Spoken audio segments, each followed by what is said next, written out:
नमस्कार, बहुत बहुत स्वागत है आप सभी का आज की क्लास में। आदिकाल पर आज की दूसरी वीडियो है। तो आज का प्रश्न है, निम्न में से किस कवि को अपभ्रंश का वाल्मीकि कहा जाता है? ऑप्शन है सरहपा, पुष्पदंत, स्वयंभू, हेमचंद्र। तो इसका सही उत्तर हो जाएगा ऑप्शन सी, स्वयंभू को कहा जाता है अपभ्रंश का वाल्मीकि। अगला प्रश्न है, अपभ्रंश के प्रथम महाकवि कौन थे? अपभ्रंश के प्रथम महाकवि का नाम बताना है। तो ऑप्शन है हेमचंद्र, स्वयंभू, रामचंद्र और दत्त। तो इन सभी में इसका सही उत्तर हो जाएगा ऑप्शन बी, स्वयंभू को कहा जाता है महाकवि। अपभ्रंश का प्रथम महाकवि कौन थे? तो स्वयंभू थे। स्वयंभू की कृति का नाम बताइए। तो स्वयंभू की कृति का नाम है, ऑप्शन है पद्म पुराण, महापुराण, पाहुड़ दोहा, पौम चरियू। तो इसका सही उत्तर हो जाएगा ऑप्शन डी, पौम चरियू है। अगला प्रश्न है, पौम चरियू किसकी रचना है? तो स्वयंभू की है। तो इसका सही उत्तर हो जाएगा ऑप्शन सी। इनमें से किस ग्रंथ में लिखा है कि अग्नि परीक्षा के बाद सीता जैन धर्म में दीक्षित हो जाती हैं? तो ऑप्शन है महापुराण, परमात्म प्रकाश, भविष्यत कहा या पौमचरियू। तो किसमें कहा गया है? तो इसका सही उत्तर हो जाएगा ऑप्शन डी, पौमचरियू में कहा गया है कि अग्नि परीक्षा के बाद जो सीता हैं वो जैन धर्म में दीक्षित हो जाती हैं। अगला प्रश्न है,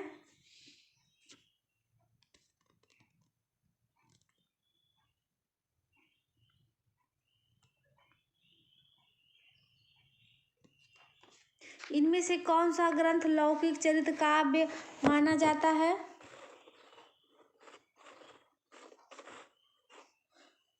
तो भविष्यत कहा है।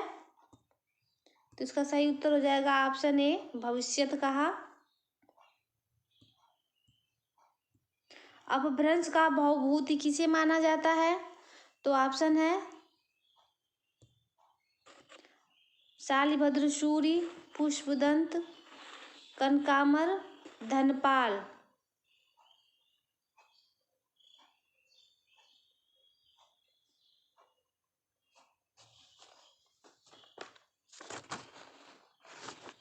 तो अपभ्रंश का भवभूति जो है पुष्पदंत को माना जाता है। तो इसका सही उत्तर हो जाएगा ऑप्शन बी। अगला प्रश्न है, निम्नलिखित में कौन सी रचना पुष्पदंत की नहीं है? तो पौमचरियू नहीं है, पुष्पदंत की। बाकी तीनों रचनाएं जो हैं पुष्पदंत की हैं। महापुराण, जड़कुमार चरियू, जसहर चरियू, ये तीनों रचनाएं जो हैं पुष्पदंत की हैं। कौन सी रचना स्वयंभू की नहीं है? तो स्वयंभू की रचनाएं हैं, पौमचरियू भी स्वयंभू की रचना है, रिठड़े भी चरियू स्वयंभू की रचना है और स्वयंभू छंद भी स्वयंभू की रचना है। तो इसमें जो है महापुराण जो है स्वयंभू की रचना नहीं है। तो इसका सही उत्तर हो जाएगा ऑप्शन डी। अगला प्रश्न है,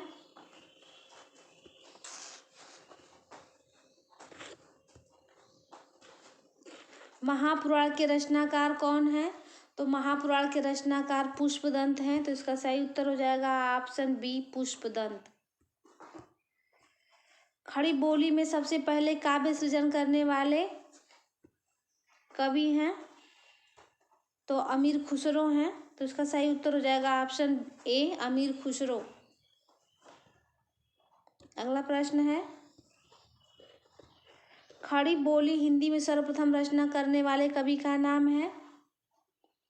खड़ी बोली हिंदी में सर्वप्रथम रचना करने वाले कवि का नाम है, तो ये भी स्वयंभू ही हैं। तो इसका सही उत्तर हो जाएगा ऑप्शन बी, स्वयंभू। मुकरी लिखने का प्रथम प्रयास किस कवि ने किया है?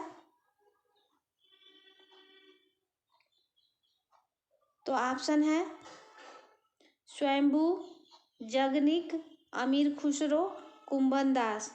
तो मुकरी लिखने का सर्वप्रथम प्रयास जो है अमीर खुसरो ने किया था, तो इसका सही उत्तर हो जाएगा ऑप्शन सी।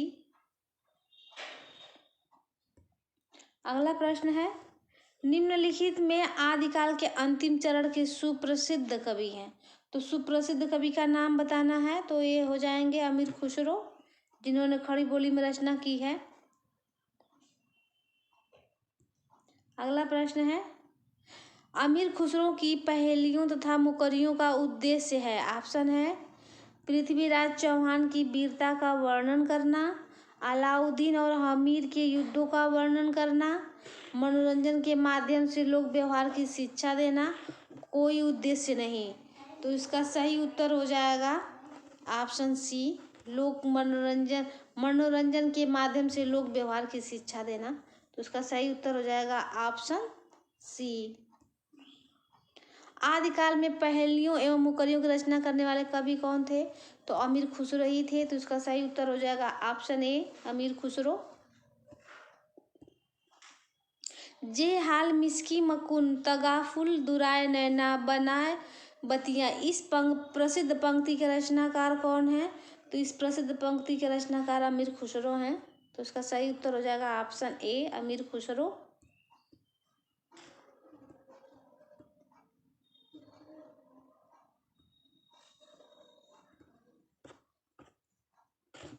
अगला प्रश्न है, अमीर खुसरो हिंदी साहित्य के किस काल से संबंधित कवि हैं? तो अमीर खुसरो जो आदिकाल से ही संबंधित हैं। तो इसका सही उत्तर हो जाएगा ऑप्शन सी, आदिकाल। खुसरो का लक्ष्य जनता का मनोरंजन था, पर कवि धर्मोपदेशक थे। यह किसकी उक्ति है? तो इसकी उक्ति बताना है, तो यह आचार्य रामचंद्र शुक्ल जी का कथन है।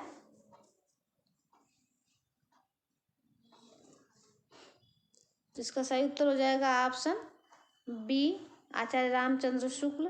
इस प्रश्न की पूरी व्याख्या पढ़ लेते हैं। आचार्य रामचंद्र शुक्ल अपने ग्रंथ इतिहास हिंदी साहित्य का इतिहास में लिखते हैं, खुसरो का लक्ष्य जनता का मनोरंजन था, पर कबीर धर्मोपदेशक थे। कबीर की अपेक्षा खुसरो का ध्यान बोलचाल की भाषा की ओर अधिक था। खुसरो की पहेलियाँ और मुकरियाँ प्रसिद्ध हैं, इनमें उक्ति व चित्र की प्रधानता थी। यद्यपि रसीले गीत और दोहे भी इन्होंने लिखे हैं।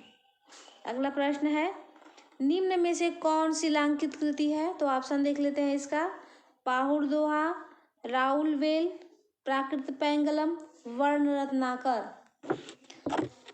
तो निम्न में से कौन शिलांकित कृति है? तो शिलांकित कृति बताना है, तो इसका सही हो जाएगा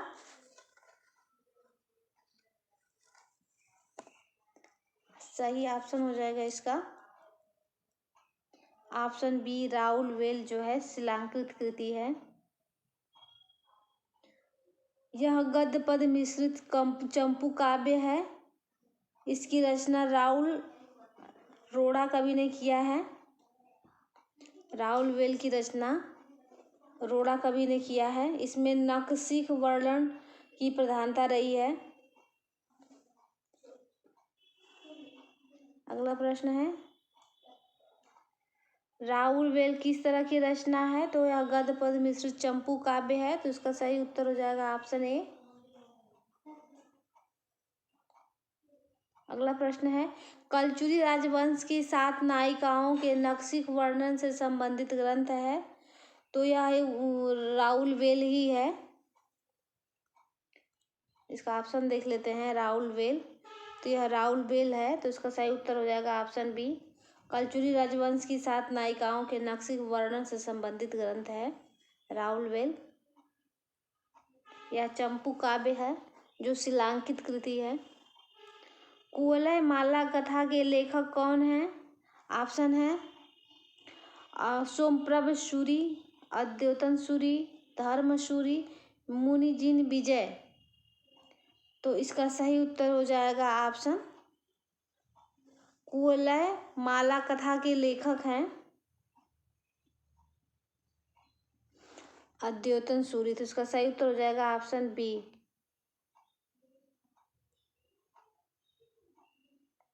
अगला प्रश्न है, निम्नलिखित में कौन सा व्याकरण ग्रंथ के रूप में प्रतिष्ठित है?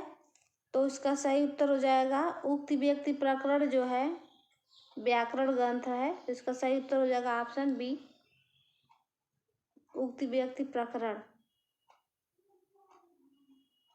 उक्त व्यक्ति प्रकरण यह ग्रंथ है, तो यह व्याकरण ग्रंथ है। उक्त व्यक्ति प्रकरण व्याकरण ग्रंथ है यह। तो इसका सही उत्तर हो जाएगा ऑप्शन डी, व्याकरण ग्रंथ है यह।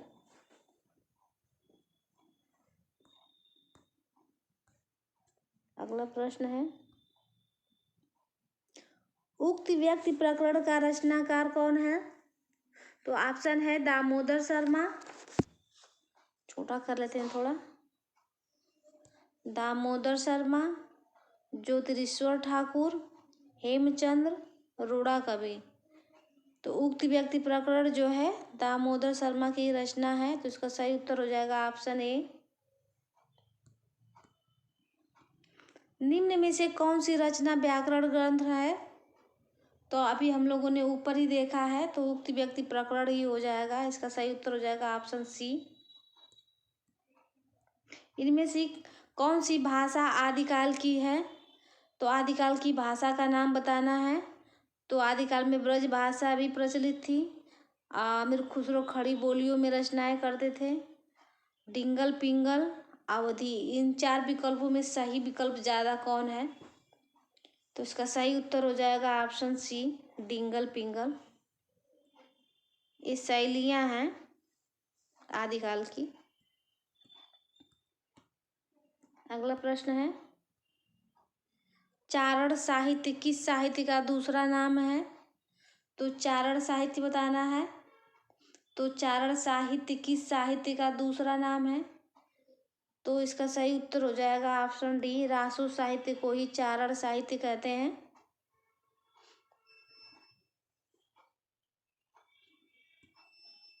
अगला प्रश्न है,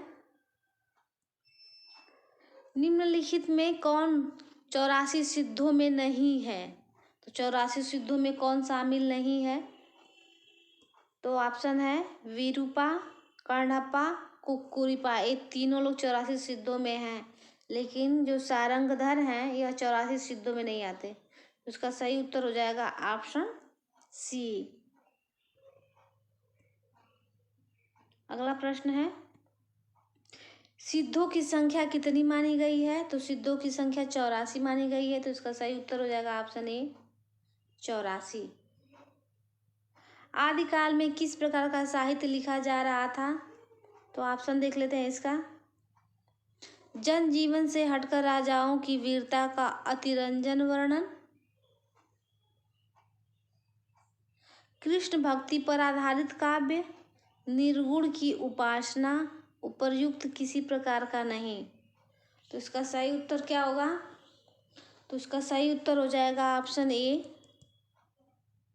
ऑप्शन ए इसका राइट आंसर हो जाएगा। जनजीवन से हटकर राजा की वीरता का वर्णन हो रहा था, अतिरंजित वर्णन हो रहा था। अगला प्रश्न है, रासो ग्रंथ किस भाषा में लिखे गए हैं? रासो ग्रंथ किस भाषा में लिखे गए हैं? ऑप्शन है खड़ी बोली, ब्रज भाषा, अवधी भाषा, डिंगल पिंगल।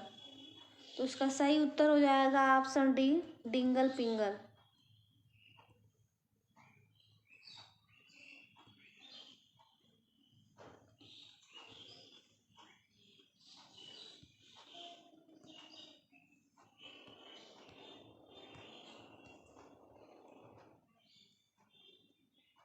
निम्नलिखित में कौन सी श्रेणी काल क्रमानुसार सही है?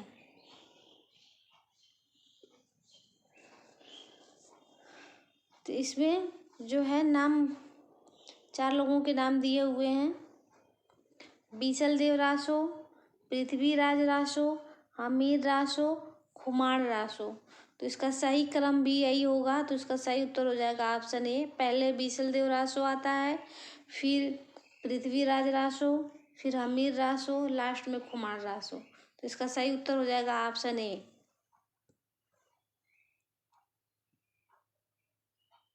वीर गाथा कालीन रासो काव्य में निम्नलिखित में से किस विषय का वर्णन नहीं है? तो ऑप्शन है आश्रयदाताओं का अतिरंजनापूर्ण वर्णन, इतिहास और कल्पना का सम्मिश्रण, कृष्ण लीला का प्रतिपादन, युद्धों का सजीव एवं गत्यात्मक वर्णन। तो वीर गाथा कालीन रासो काव्यों में निम्नलिखित में से किस विषय का वर्णन नहीं है? तो किसका वर्णन नहीं है? तो इसमें ऑप्शन सी हो जाएगा सही, कृष्ण लीला का प्रतिपादन। तो इसका सही उत्तर हो जाएगा ऑप्शन सी। अगला प्रश्न है, उपदेश रसायन के रचनाकार हैं। ऑप्शन है कवि विद्याधर, सारंगधर, धनपाल, जिनदत्त सूरी। तो इसका सही उत्तर हो जाएगा उपदेश रसायन रास के रचनाकार हैं। ऑप्शन डी सही हो जाएगा, जिनदत्त सूरी। उपदेश रसायन के रचनाकार हैं जिनदत्त सूरी। अगला प्रश्न है, हिंदी साहित्य के 700 से 1400 ईस्वी के कालखंड को ग्रियर्सन ने क्या नाम दिया है? तो इसमें दो ही ऑप्शन दिख रहे हैं, संधिकाल, प्रारंभिक काल। तो जॉर्ज ग्रियर्सन को पूछ रहा है, तो जॉर्ज ग्रियर्सन ने इस कालखंड को चारण काल नाम दिया है। तो इसका सही उत्तर हो जाएगा ऑप्शन सी, चारण काल। तो इसका सही उत्तर हो जाएगा ऑप्शन सी, चारण काल। बीसल देवरासों में किस शैली का प्रयोग किया गया है? तो ऑप्शन है श्रृंगारिक, आख्यान, गेय, प्रबंध। तो बीसल देवरासों में जो है गेय शैली का प्रयोग किया गया है। तो इसका सही उत्तर हो जाएगा ऑप्शन सी। अगला प्रश्न है, बीसल देव रासों में बीसल देव की पत्नी कौन थी? तो राजमती थी बीसल देव की पत्नी। तो उसका सही उत्तर हो जाएगा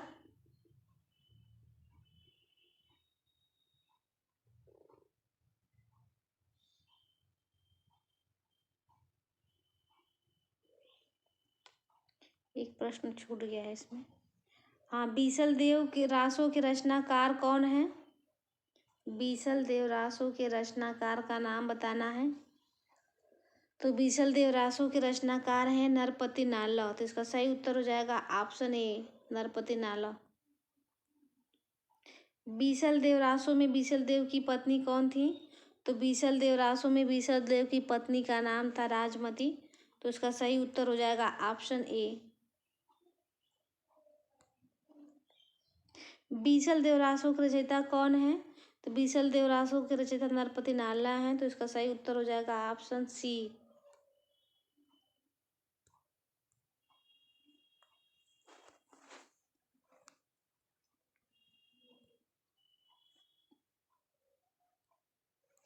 बीसल देव रासों के रचयिता हैं तो भी बताया ही है, नरपति नाला है। तो इसका सही उत्तर हो जाएगा ऑप्शन बी।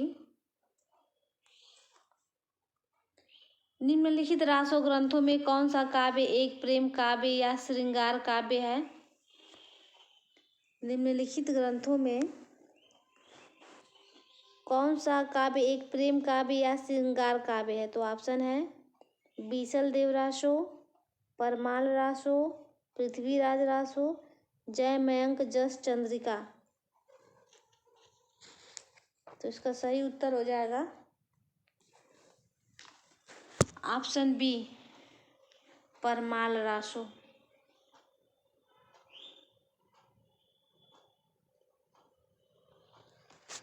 इसका सही उत्तर हो जाएगा ऑप्शन ए, बीसल देव रासो होगा ना।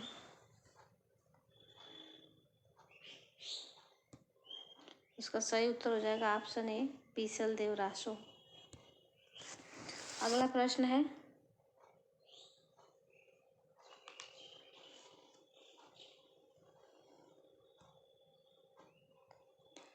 निम्नलिखित में से किस रासो काव्य का मूल वर्ण विषय वीर रस न होकर श्रृंगार रस है? तो ये वही प्रश्न है तो इसका सही उत्तर हो जाएगा ऑप्शन सी, बीसल देव रासो। अगला प्रश्न है, राजमती से रूठकर बीसल देव कहाँ गया था? तो बीसल देव कहाँ गए थे अपनी पत्नी राजमती से रूठकर? तो इसका ऑप्शन देख लेते हैं, कर्नाटक, उड़ीसा, तमिलनाडु या आंध्र प्रदेश। तो उसका सही उत्तर हो जाएगा ऑप्शन बी, उड़ीसा गए थे।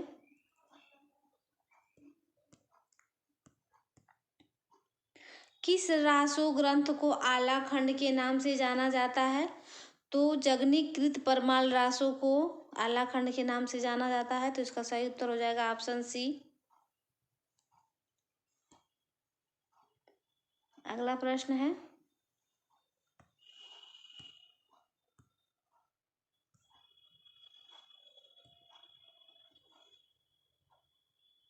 उत्तर प्रदेश में आलाखंड के नाम से कौन सा काव्य प्रचलित है? तो परमाल रासो है। तो इसका सही उत्तर हो जाएगा ऑप्शन बी, परमाल रासो। आला और उदल के चरित्र को वीर गीतात्मक काव्य के रूप में रचने वाले कवि हैं? तो आलाखंड के रचयिता का नाम पूछ रहा है। तो इसका सही उत्तर हो जाएगा ऑप्शन सी, जगनिक है, जगनिक। अगला प्रश्न है, आलाखंड नामक काव्य ग्रंथ का दूसरा नाम है? तो आलाखंड को ही परमाल रासो कहा जाता है। तो इसका सही उत्तर हो जाएगा ऑप्शन डी, परमाल रासो। अगला प्रश्न है, आलाखंड का दूसरा नाम है? तो आलाखंड का ही दूसरा नाम परमाल रासो है। तो इसका सही उत्तर हो जाएगा ऑप्शन ए।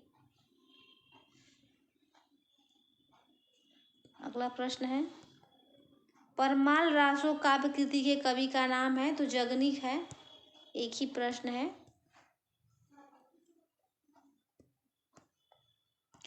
आला और उदल नामक दो वीर सरदारों की वीरतापूर्ण लड़ाइयों का वर्णन मिलता है, तो परमाल रासो में ही मिलता है।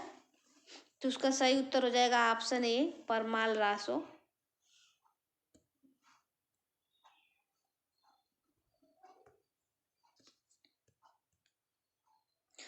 कवि जगनिक की रचना का नाम है? तो कवि जगनिक की रचना का नाम है आलाखंड या परमाल रासो। तो इसका सही उत्तर हो जाएगा ऑप्शन सी,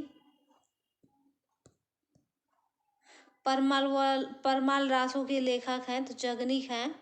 तो इसका सीधा उत्तर बता देते हैं, जगनिक। ऑप्शन बी इसका राइट आंसर हो जाएगा। आल्हा और उदल किस राजा के सामंत थे?